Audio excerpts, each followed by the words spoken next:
La majorité des coachs qui postent tous les jours n'ont aucun client via Instagram. Ce n'est pas ton contenu, ce n'est pas l'algorithme. Tu utilises un canal de divertissement comme un canal de vente. Le problème, c'est que tu travailles pour des likes et pas pour des clients.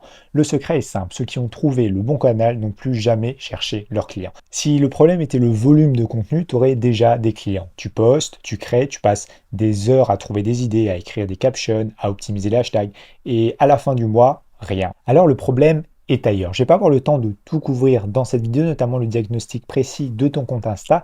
Télécharge le questionnaire gratuit en description et découvre en 2 minutes exactement pourquoi il ne te ramène zéro client. Ce que personne ne te dit, c'est que créer du contenu et créer du contenu qui convertit, c'est deux choses complètement différentes. Tu peux être brillant, légitime, expert et produire du contenu qui ne vend rien. Pas parce que tu es mauvais, parce que tu optimises la mauvaise chose. Et cette confusion-là, elle a un coût que tu n'as probablement jamais calculé. La plupart des coachs mesurent leur progression en likes, en reach, en abonnés. Ce sont des métriques de plateforme, pas des métriques business. Elles te disent si Instagram t'apprécie. Elles ne te disent pas si tu vas payer tes factures le mois prochain.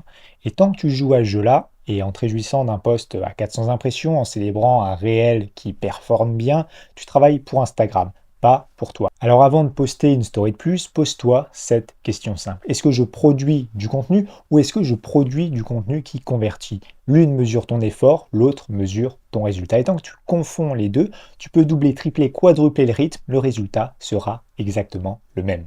L'algorithme Instagram ne te pénalise pas, il fait exactement ce pourquoi il a été conçu. Garder les utilisateurs sur l'application le plus longtemps possible, pas les envoyer chez toi. Chaque fonctionnalité de la plateforme, les réels, les suggestions algorithmiques, les notifications push, le contenu recommandé, est architecturé autour d'un seul objectif, maximiser le temps passé dans l'application. Et le lien en bio, il est là pour te donner l'illusion d'une sortie, mais statistiquement, Instagram fait tout pour que personne ne clique dessus. Parce que chaque clic qui va vers l'extérieur est une sortie de l'écosystème, ce qu'Instagram considère comme simplement un échec de rétention. Ce n'est pas un défaut de conception, c'est la conception. Tu n'es pas en train de construire un canal de vente, tu es en train de produire du contenu gratuit pour une plateforme privée qui n'a structurellement aucun intérêt à ce que tu vendes quoi que ce soit. Selon Social Insider, le reach organique moyen sur Instagram est tombé à 3,5% des abonnés et cette portée a reculé de 12% en un an. Pendant ce temps, le nombre de pages actives continue d'augmenter. Moins de portée, plus de concurrence, ce chiffre ne va pas remonter. Il reflète une tendance de fond. Moins Instagram te donne de visibilité organique, plus tu achètes de la publicité. C'est leur modèle économique, pas le tien. Sur Instagram, l'algorithme ne récompense pas la profondeur. Il récompense ce qui retient l'attention dans les 3 premières secondes. Selon Adam Mosseri lui-même, les 3 signaux dominants de l'algorithme Instagram sont le watch time, le partage en DM, qui est pondéré 3 à 5 fois plus que les likes, et les likes par reach. Pas les commentaires, pas les hashtags, le taux partagé par rapport à la portée est selon ses propres mots le signal le plus corrélé à la distribution globale. Et tout ça, ça signifie quelque chose de concret pour toi. Les profils qui cartonnent dans la niche coaching ne sont pas nécessairement les plus compétents. Ce sont ceux qui ont appris à déclencher un réflexe de rétention immédiat, ou polémique, une danse calquée sur la traîne du moment, ou encore un format court conçu pour le scroll compulsif. Et ça, c'est pas toi. Et je te le dis clairement, c'est une qualité. Tu valorises la rigueur intellectuelle, la crédibilité construite, dans la durée, l'argumentation développée. Tu joues sur un terrain où Instagram ne peut structurellement pas te récompenser. L'outil est hostile à ce que tu es et c'est pas un échec personnel, c'est une incompatibilité de design. Et continuer à vouloir t'adapter à ce format, c'est accepter de réduire ton expertise à tout simplement ce qu'une plateforme de divertissement est capable de distribuer. On t'a donné de la valeur, personne ne t'a dit que sur Instagram, la valeur que tu donnes est trop fragmentée pour que les gens te fassent confiance à 2000, 3000, 4000 euros. Et quand tu condenses ton expertise en carrousel de 7 slides ou en réel encore de 30 secondes, tu éduques ton audience à consommer gratuitement, pas acheter. Tu crées des spectateurs, des gens qui sauvegardent ton post et qui écrivent super intéressant dans les commentaires. Et eux, ils ne t'achèteront jamais rien parce que tu leur as déjà tout donné en morceaux, sans friction, sans engagement réel de leur part. Et tout ça, c'est pas une métaphore, c'est le fonctionnement réel de la plateforme. La durée de vie moyenne d'un réel sur Instagram, c'est de 24 à 48 heures. Passé ce délai, la distribution algorithmique s'effondre. Et le prospect qui avait exactement besoin de toi vendredi, celui qui cherchait un accompagnement, qui était prêt à investir, qui avait une douleur concrète et identifiée, lui, il ne t'a jamais vu. Parce qu'Instagram n'est pas un moteur de recherche, c'est un flux et ce qui est passé est passé. Ce mécanisme a une conséquence directe sur ton énergie entrepreneuriale. Chaque semaine, tu repars de zéro. Tu ne capitalises rien, tu n'accumules rien. Chaque poste est une dépense d'énergie sans actif résiduel. C'est l'exact opposé d'une stratégie de contenu long terme où chaque pièce produite continue de travailler pour toi des mois après la publication. Ton contenu ne s'accumule pas en valeur, il s'évapore. Semaine après semaine, 15 heures par semaine, sur Instagram à 100 euros de l'heure,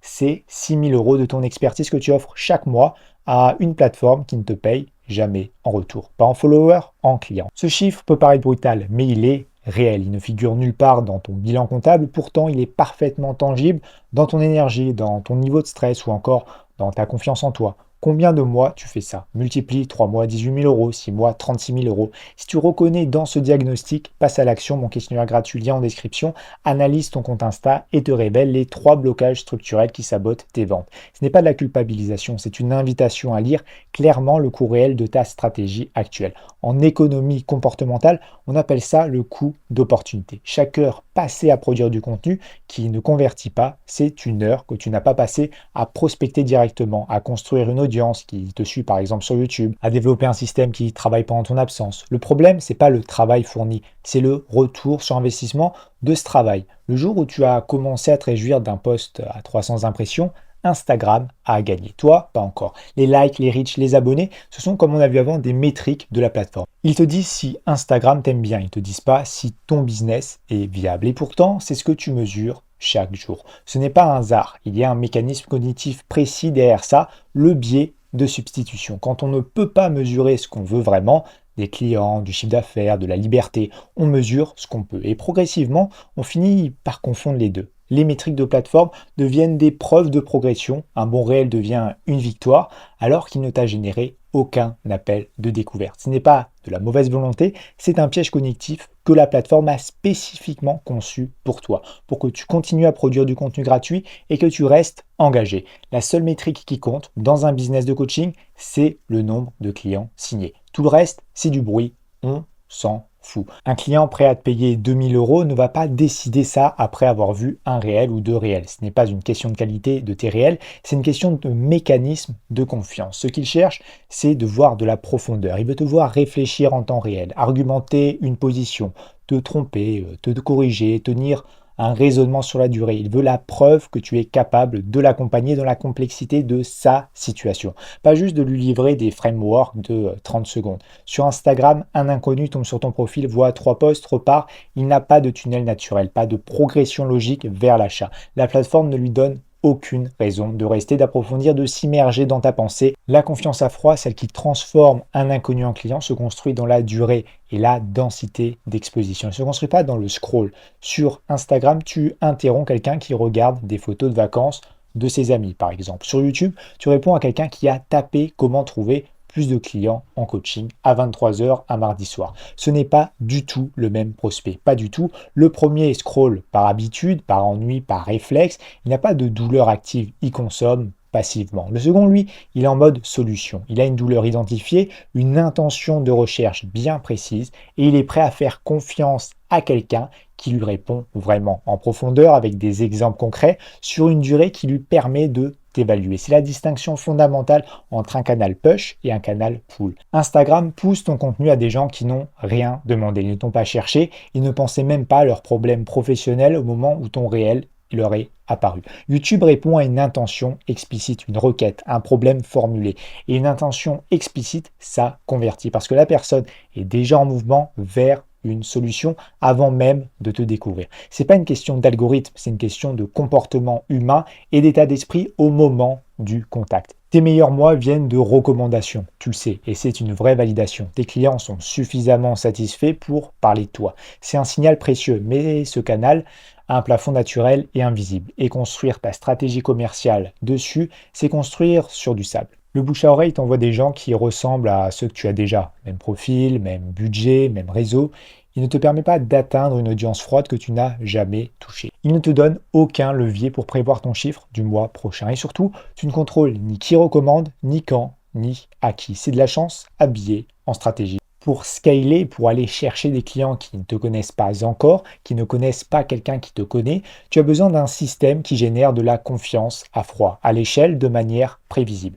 Le bouche à oreille reste un bonus, pas une fondation. Le fil conducteur de tout ce que tu viens d'entendre, c'est ça. Tu travailles dans un système où chaque variable est structurée contre toi. L'algorithme travaille pour garder tes prospects sur la plateforme. Le format travaille contre la profondeur que ton positionnement exige. La durée de vie du contenu travaille contre la capitalisation et les métriques disponibles travaillent contre ta lucidité sur ce qui fonctionne vraiment. Ce n'est pas une fatalité, c'est un diagnostic. Et un diagnostic, ça sert à une chose, changer de direction. Pour identifier exactement ce qui bloque ta conversion de clients sur ton compte Insta, télécharge mon questionnaire gratuit, tout devient clair en 2 minutes. Lien en description.